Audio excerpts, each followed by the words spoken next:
going, just to give you an idea of where we're going this evening, we're going to have a look at why risk never sleeps, some of the pitfalls and lessons that I've learned over the years, resilience in action, what we can do to improve, the third line challenge, which I think is a particularly important one, regenerative risk, how that factors in.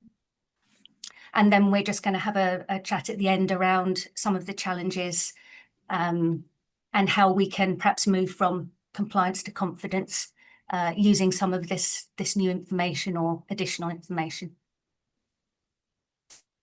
Okay. So I think the headlines we all know prove that business continuity isn't optional.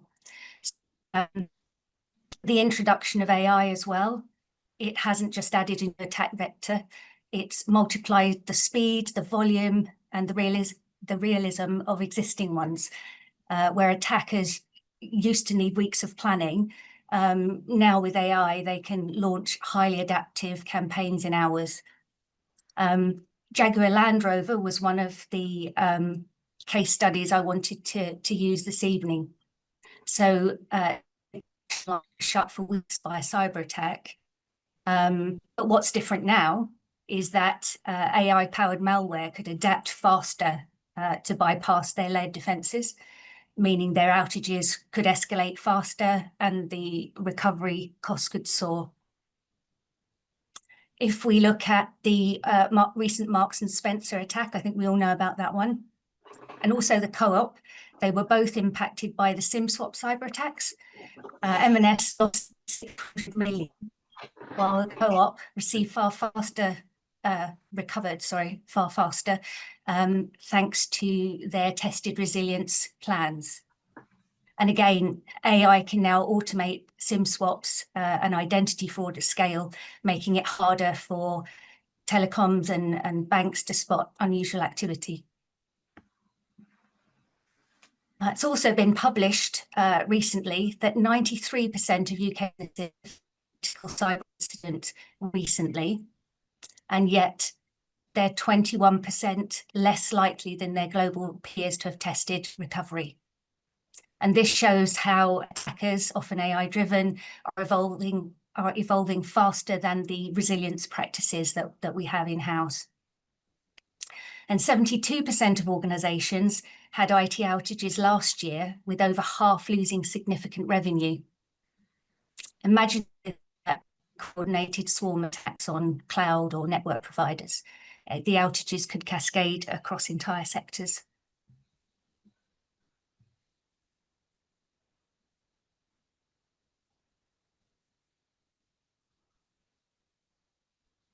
Okay, so we talked about how this new technology has sped up the evolution of attacks, both in speed and sophistication.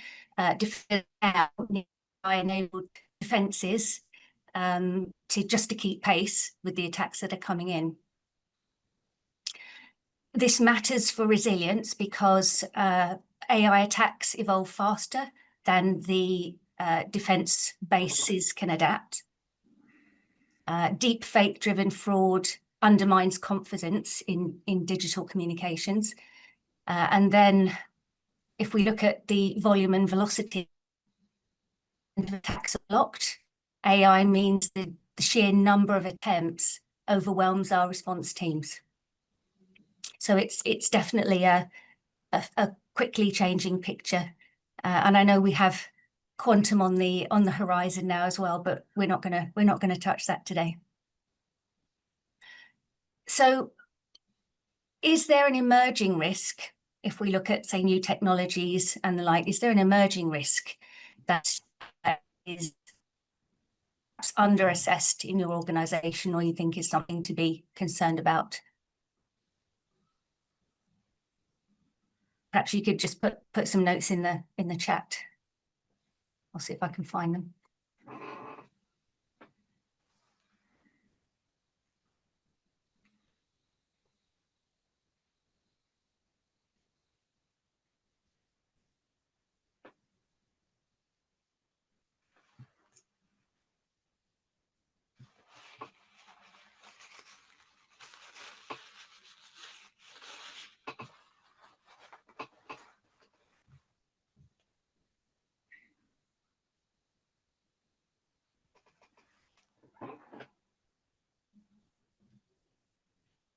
Alison, do you want to repeat the question? Because it may be a good idea to repeat the question you have. Okay. So we're talking about so some of the risks that are perhaps most or more difficult to determine what the likelihood or impact is going to be. Like it could be things like adaptive malware. It could be to do with deep fakes or voice cloning. It could be self-optimizing attacks, where the actual used does the refining of the attacks as it works. Attack as a service. So Alison, you're breaking up a lot. I mean, do you have a mobile phone you can use in hotspot? Because yeah, at the start you were breaking up. Okay.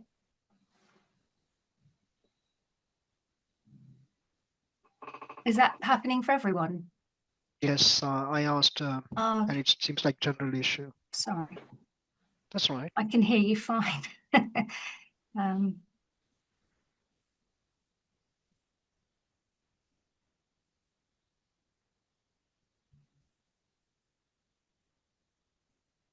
Let me just sort them.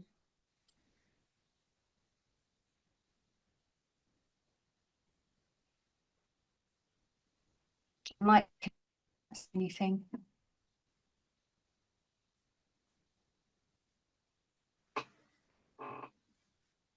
Do we want to try putting the closed captions on as well? Because usually that catches your voice anyway, doesn't it?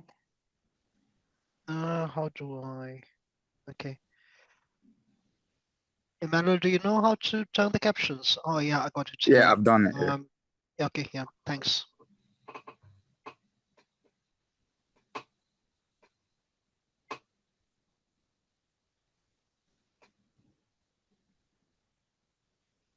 Okay, let me try again.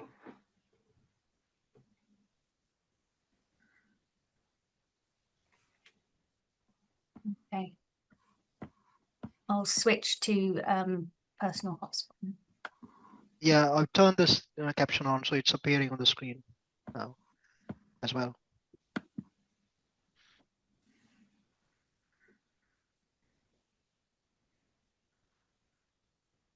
Do you want me to keep going for now or Yes, try? please, Alison, carry on. Yeah. Okay. Stop me at the next slide if it's still an issue. Okay, did we get any responses, or I've probably given out enough anyway that okay.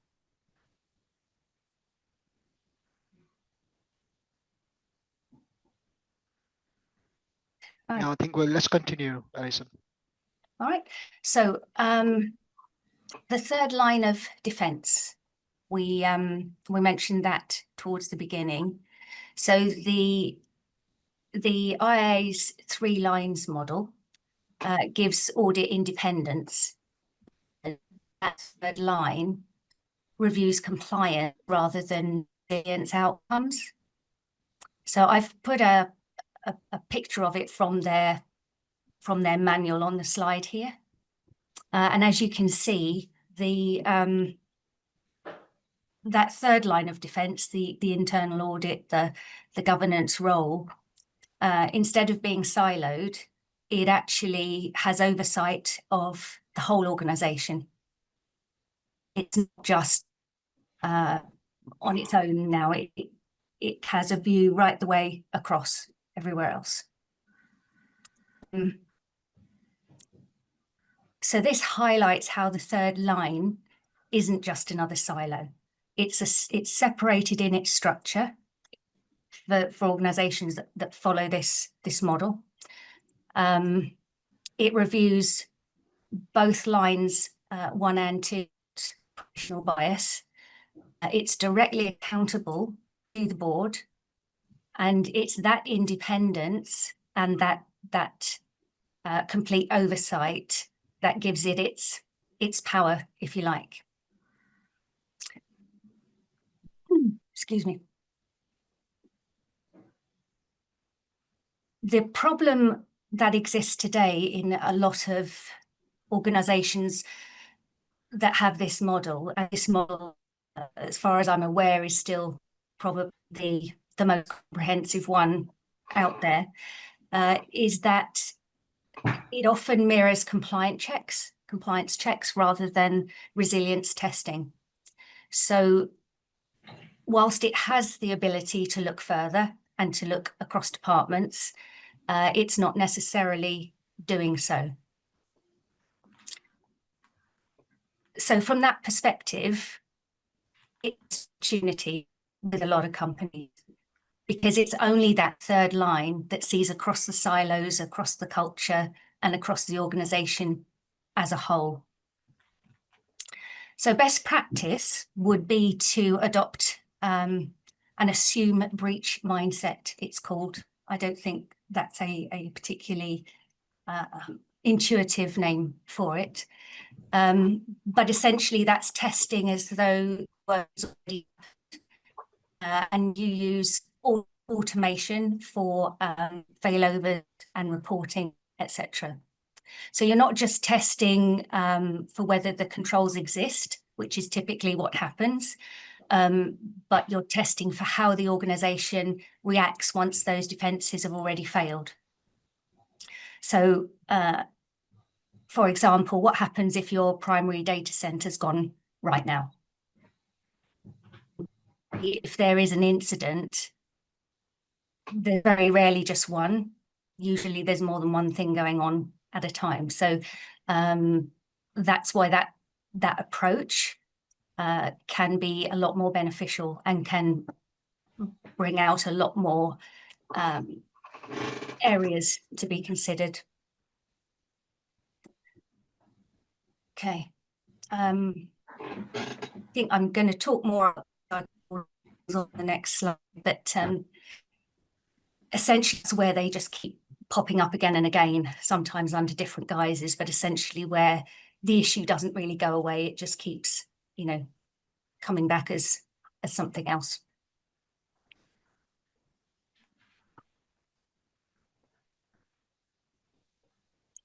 Okay, so what can we do? We can use scripts or orchestration tools to trigger data centers or cloud regions. We can measure how long workloads actually take to come back. Automation can log and report every step, you know, what failed, what succeeded, the timestamps, the system states during the process.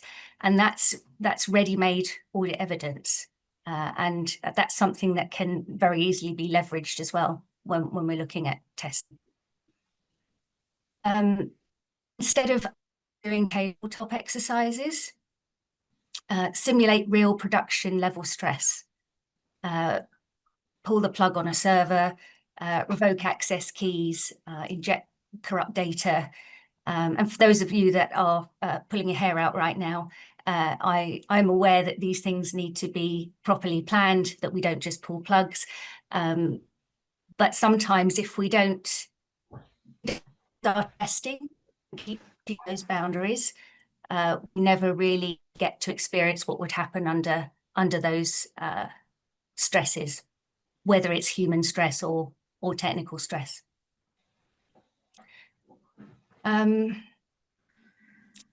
Regulators, so the FCA or the PRA under DORA and possibly others, they now expect impact testing, and that includes staff, customers, regulators, etc.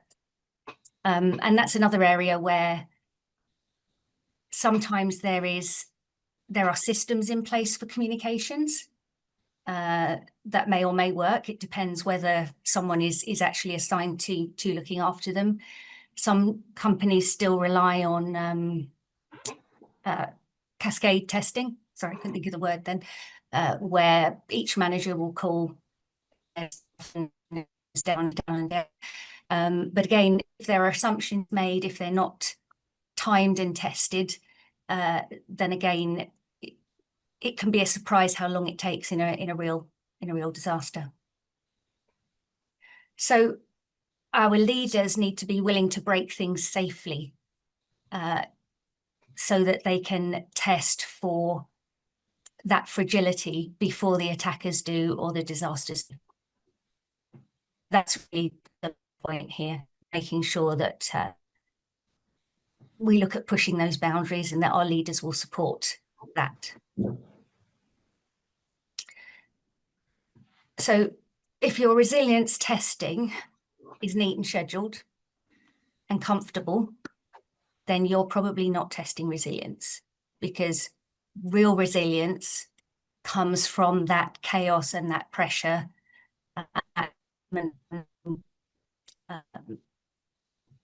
rather than the scripted tests that we often do and that we should start out with.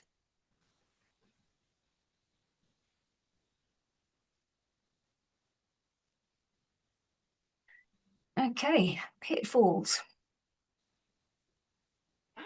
So I mentioned earlier about audit findings being recycled year after year. Has anyone else had experience where perhaps the same results are coming back each time?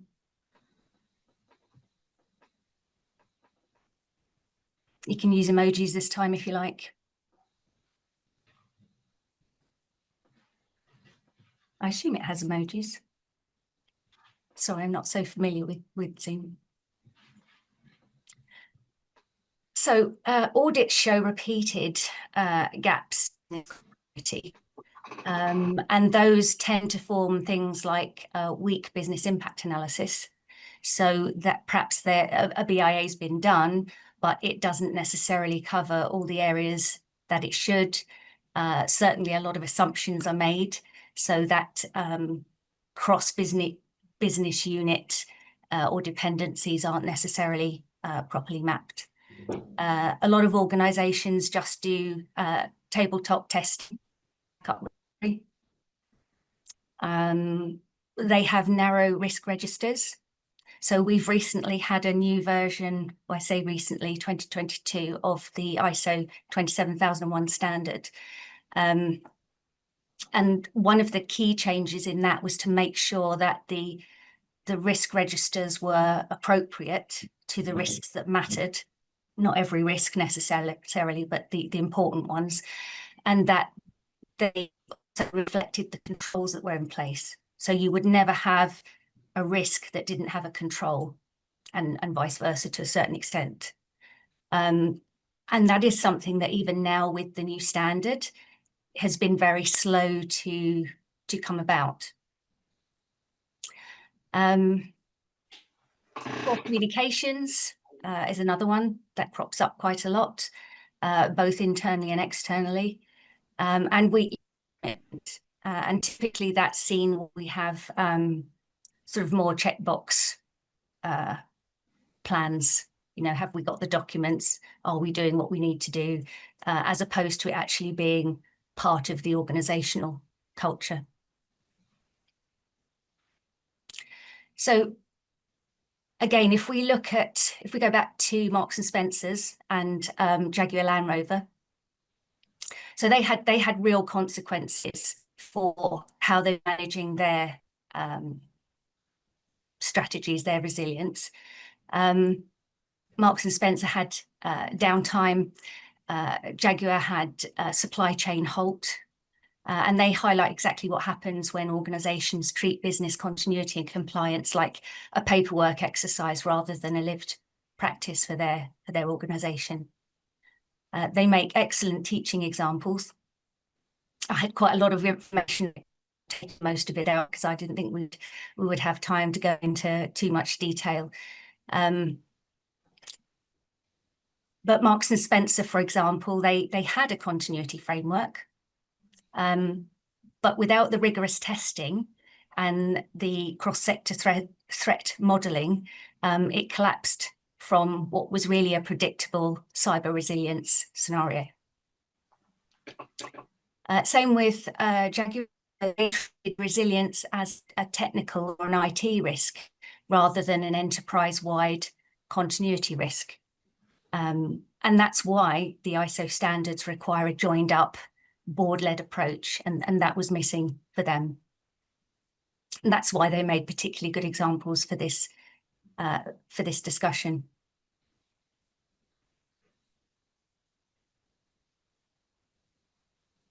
I imagine you can identify some of these in your own organizations, or perhaps ones that you've worked for in the past.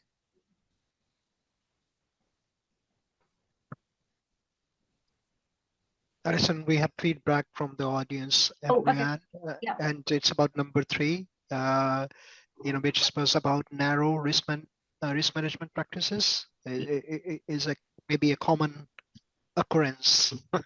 So that's feedback from audience. It is, or is it? It is. Yes. Comment, yeah. Yes.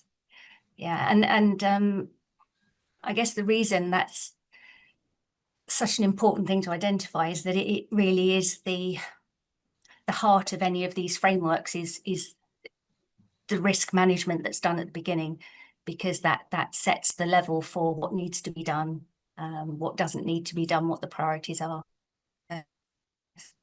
Thank you. Okay. So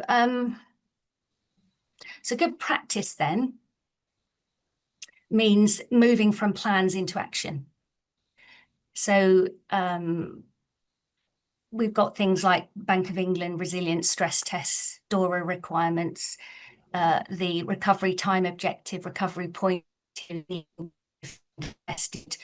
And from a business continuity perspective, that would include the maximum tolerable period of disruption as well, making sure that all those points are identified so that you know what you're aiming for.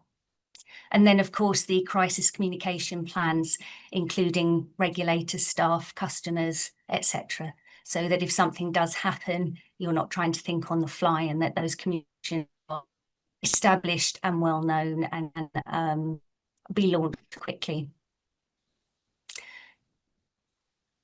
So resilience itself, it's not a single system or a plan. It's I expect you've heard it described this way before. It seems to be a general theory about it being a wheel with multiple spokes. So if one spoke is weak, whether it's your supply chain or your culture or people or whatever, then that wheel, and disruption hits, all of those spokes have to be strong. I think that originally started with the BCI's Good Practice Guide, but I've seen it used in a lot of places, and I think it's quite a good way of visualizing that. Now, if we go to the co-op, which I also mentioned at the beginning, so they were hit in the same way that Marks and Spencer were.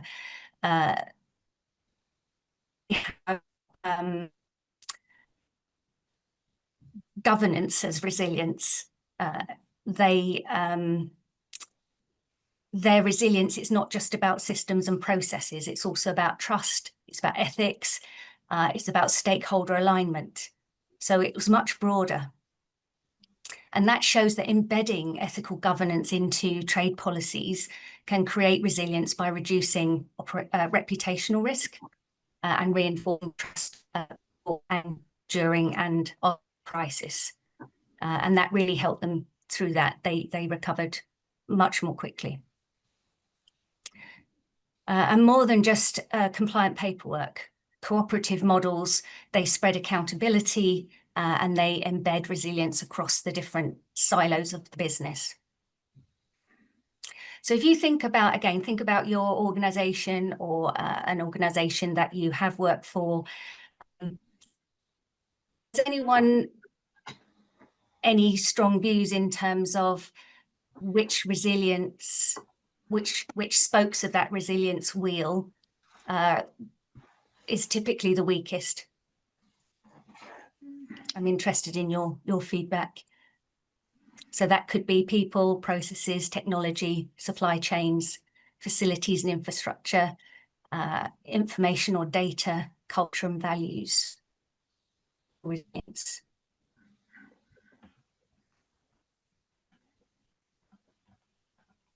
Alison, I'm sorry, but I cannot see your slide number. So I just want to give you a heads up. We have 20 minutes, 21 minutes. Well, that was perfect, Deep, because we're on slide 10. What a coincidence.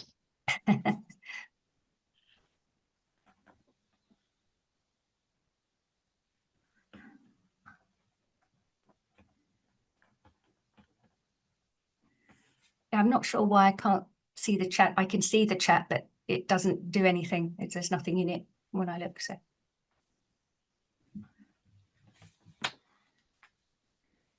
have we got any opinions on wheel spokes?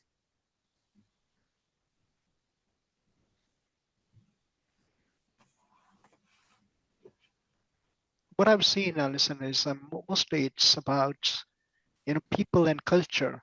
They kind of seems to be most, weakest one, because most mainly focus of IT, focus from IT DR and technology point of view. We tend to focus on those things more. But if you look at the overall resilience, it's people and culture. And now we have feedback from others. Pete talks about culture and values are an important spoke, right? And then if I Embrian, I don't know, I'm pronouncing your name right, but it's supply chain resilience is growing area to build resilience. That it is sometimes the weakest link in the chain. Yeah, that's really interesting, because those are the two that I probably would have chosen myself, from what I've seen.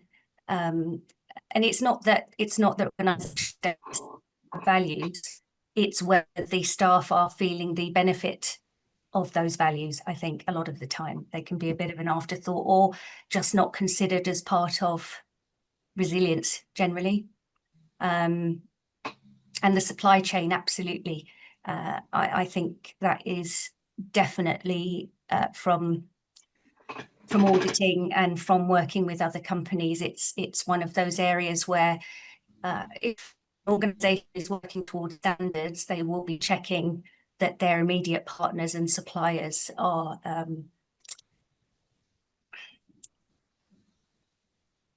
operating to the extent that they need them to. But it's much rarer to find that actual supply chain being looked at in any more detail to find perhaps some of those other risks that could bring them down. So, having suppliers that perhaps are backed up by one, so if one goes down, you lose two, or certain, geographical risks, etc. So absolutely. Okay. Right, we talked about the co-op, didn't we?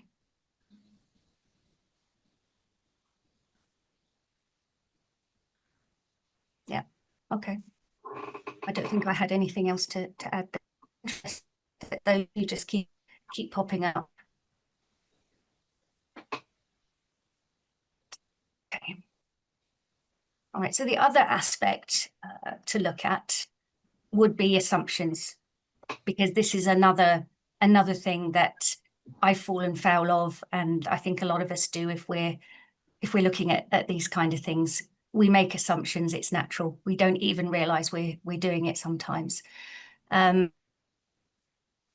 So if you think about a scenario you're going to test, whether it's pandemic, a cyber attack, a supplier outage, it's a good idea to ask yourself, what's the missing assumption?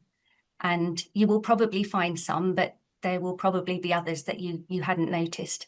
So for example, are we assuming that if we have a cyber incident that we're not going to be fined if there's an impact that goes on the company? Because there are a lot of organizations that do make that assumption. If it's to do with suppliers, are we just assuming that there will be others that we can go to, within the timing that we need to, etc. If it's a pandemic, are we assuming that the people and the systems they need are going to be available before? So there are assumptions in every aspect that we make, and often they can be the thing that would derail a recovery, or perhaps break that resilience across a process.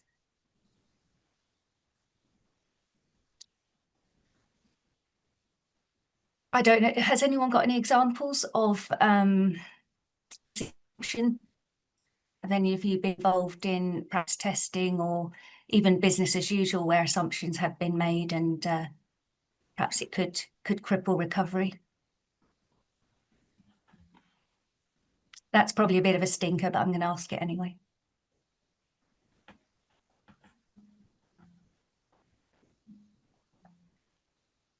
I think another one that comes to my mind is really just the time it can take sometimes to get up and running, or to perhaps work a process in a different way.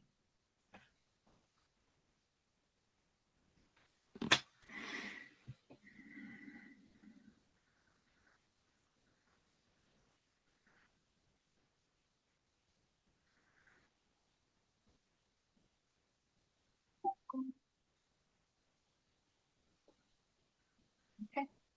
Any feedback, or shall I keep going?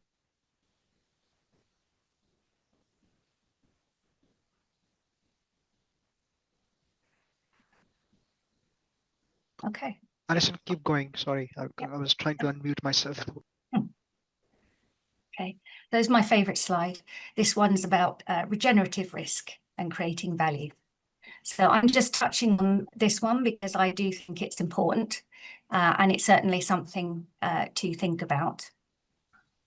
Talk about resilience, we're really talking about bouncing back from an event or a disruption. But when we talk about regeneration, we're talking about bouncing forward. We're talking about improvement. And that really is the key difference between the two when we're looking at these sorts of subjects. So, for example, we've got companies like Interface that use circular supply chains, Orsted that have renewables diversification, or the co-op that we already mentioned with their ethical governance policies. But I guess the angle that I wanted to introduce was that cybersecurity can be an enabler. So without trusted supply chains and grids and platforms, the regenerative models sort of collapse backwards. But continuity, business continuity, ensures that they survive shocks. Without business continuity, regenerative systems fall under stress, but without information security, circular systems collapse back too. So resilience and security are the backbone of regeneration. And I'm gonna bring it around the other way as well. Okay.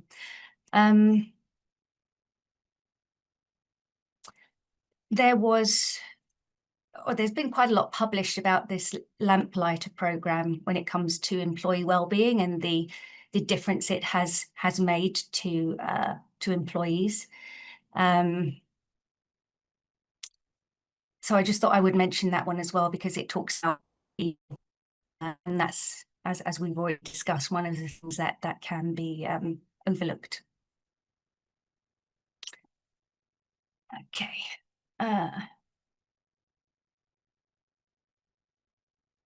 So, Alison, what's Lamplighter means? Can you Sorry, so Lamplighter is the name of a program that is to do with both employee health, physical health, mental health, fitness generally. It's about supporting employees in all areas of their life so that they feel better, both physically and mentally, and therefore they're less likely to be off, and they're more likely to be resilient in themselves and be happy working. And I think it was I think the biggest published case was Unilever. I think they got them in, but there have been other companies as well. So so that's what the lamplighter program is. I think there are lots of similar ones, but I know that one has got quite a lot of publicity and actual data and statistics behind it in terms of, you know, by what percentage people improved their attendance, etc. Okay, yeah. Thank you. So just one more thought on that particular slide. When your board speak, do they speak about only recovery times, or do they talk about long-term value? Because really the two should go hand in hand.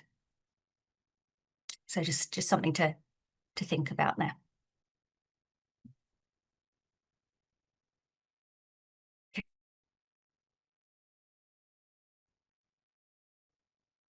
Alison, just to give you a heads up, we have 10 more minutes. Okay, I'm nearly there. Okay. Okay, so regenerative and circular thinking matters. So on this slide, I won't read it to you. I know you can read, and I assume these slides in the presentation is going to be made available. From a business continuity perspective and an information security perspective, why those matter. So the circular design means that from a business continuity perspective, there are more routes to recovery. So it's definitely worth thinking about circular economy and circular designs when we're looking at business continuity. And then from an information security perspective, again, without that, the circular models wouldn't work. We need to know that they are secure. Okay, so business continuity keeps those systems alive, and information security keeps them trusted, and together they enable that regeneration. So if we've got them both, then we should be able to look to improve. There is an incident, for example, at the moment, the ISO guidelines are that you have to have a back to business or business resumption plan within your business continuity plan. But what this does is it thinks about, well, can we build it back better? Can we do it differently if we're going to put it back? Is it an opportunity for us to do something new?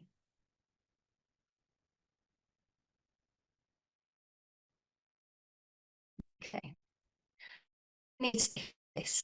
I think everybody does, but particularly boards and risk committees, because they're the ones that set the risk appetite. The internal auditors need to think about these things because they're the ones that have that oversight. They're the ones that can really make a difference if they look beyond just the compliance. The regulators, they are the ones that force those expectations, and sometimes in certain organizations that's what's needed to see results. I thought it was interesting that the BCI published this year that 70% of organizations now have resilience programs, but most of them are siloed and therefore fragile. And that's something that we see a lot, is that that of parts of the business or parts of certain programs, and it reduces their impact. It reduces their ability to achieve what they could achieve.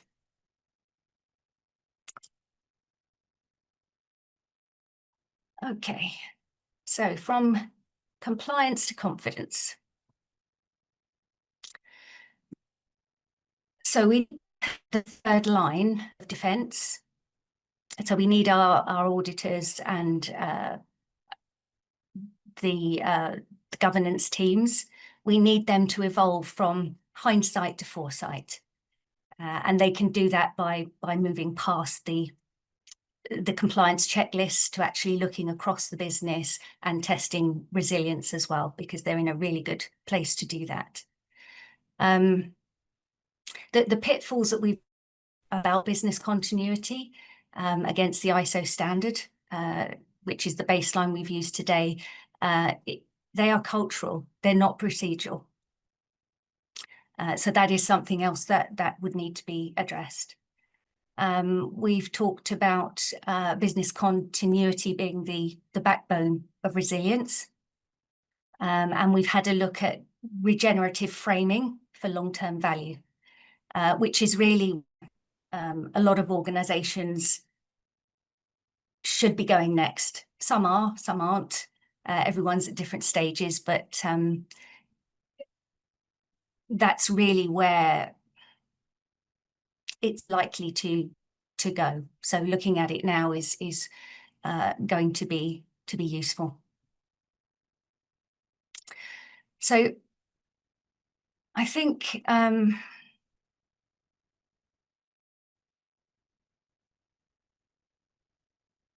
the most important thing to remember here is that resilience only restores a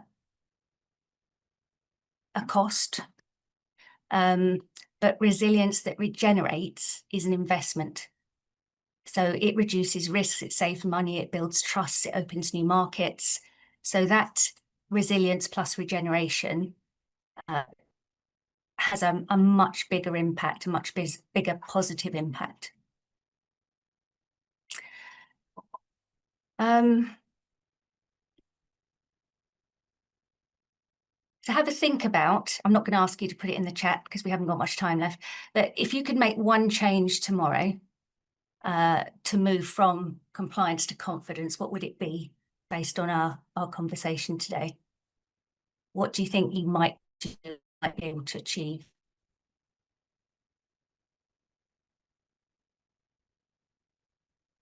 Okay. A quick summary then of business continuity essentials. So first of all, make sure that you have your recovery objectives defined, tested and communicated, because that's the core from which you're working. Crisis communication needs to be in place. Need to be communication protocols for all of your key stakeholders, your staff, your customers, suppliers, regulators, if you have them. Ensure that you're doing exercises and stress tests. So not just tabletops, although they are also important, but live simulations. And if you can bring in third parties as well, then that's even better. I know that most police forces will fire brigade, they'll send someone along to help add a bit of realism if it's needed. So same with the regulators. Make sure you do assumption checks because that's when most people come unstuck. We make assumptions all the time. So make sure that we're identifying those, testing and escalating any sort of hidden assumptions that are found, that they're worked back in. And then integration, alignment, and regenerative ideas if you can, because that makes it so much stronger and gives a lot more back to the business. And then finally, treat business continuity as a cultural discipline, not as a task. And I think that might be one of the biggest takeaways in terms of how to view business continuity management, resilience, information security, to embed within the organization. They need to be part of the culture, and then they thrive on their own to a certain extent.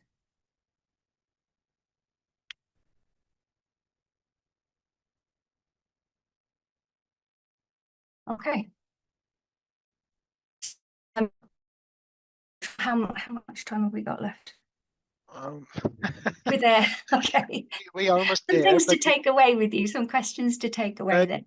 Yeah, but we cannot. We still can extend it. It's not that Zoom session will terminate in 1 minute. That announcement is not going to happen. It's in our control. So let's open the floor to any questions please feel free to use chat. Oh my God, I got bright light behind me. I'd rather turn my camera off.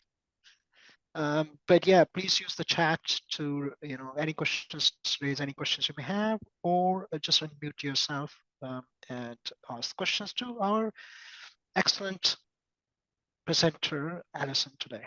So please go ahead.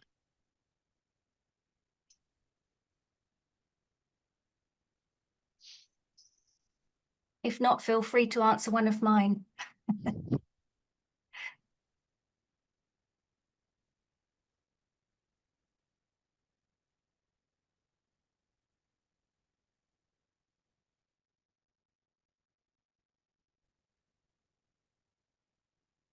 It would be interesting to know how much perhaps regenerative thinking is happening in businesses today in terms of business continuity or information security, whether much thought is given at the moment to perhaps how some of these ways can strengthen and improve results.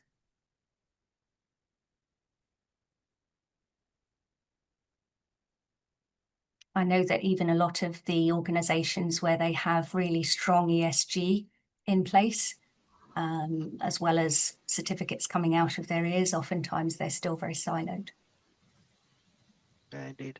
I have a comment from Emrian. Is regenerative thinking is quite a new concept for them. So yeah, I think it's Alison, what do you say about that? Is regenerative paradigm is new, or it's been around for some time? I think it's been around for some time, in as much as if you've heard of donut economics or the circular economy, it's been those concepts have which has been quite a number of years. But I think that considering them as concepts that go hand in hand with resilience, then that is fairly new. I haven't seen very much of that, and I think that's why it's something that interests me, because I go into these videos and can see how much more they would get back if those silos were perhaps broken down into more of a culture, and that the regenerative thinking and the opportunities for perhaps circular procurement or regenerative principles in recovery would make those organizations. So I'm sure I'm not the only person who's thought of it, but I think you're right that it's new in terms of seeing the value in this space. Thanks. I have another comment from Pete, saying the set of assumptions, exclusions, and limitations are just as important in this domain as they are in other areas, such as whole life costs. What do you say to that, Alison? Such as whole life costs. Yes, yes. I'm sure that's true. I think even from a personal perspective, there's probably more information on reduce, reuse, recycle. There's a lot of people that are personally trying to waste less and reuse more day to day and in other aspects of life. I'm not quite sure why that hasn't happened to the same extent in business, other than perhaps leaders not really understanding the benefits to the organization, and maybe they see it more as a additional work or additional cost, as opposed to understanding the benefits that come from it, which actually can increase profits and increase staff health and attitude.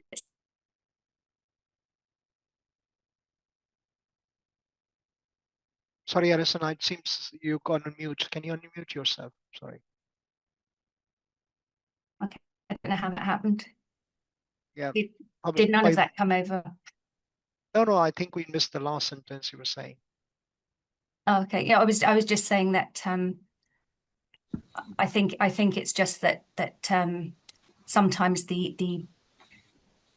it's the cost of circular or regenerative thinking, or the changes that are involved, because sometimes just changing what you do can cost money, and focus on that, the ultimate benefits and increased benefits that would come from making those changes, not just to the business, but that it's a much wider impact on the staff, on the planet, and on the business. I have new observation from Nadeem.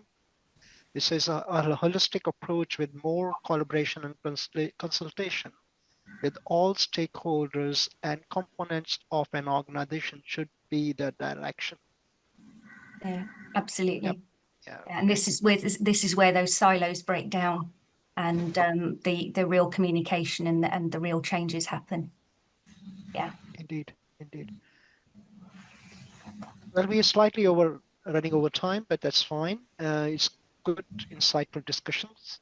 Any final comments from the audience or questions before we close the session?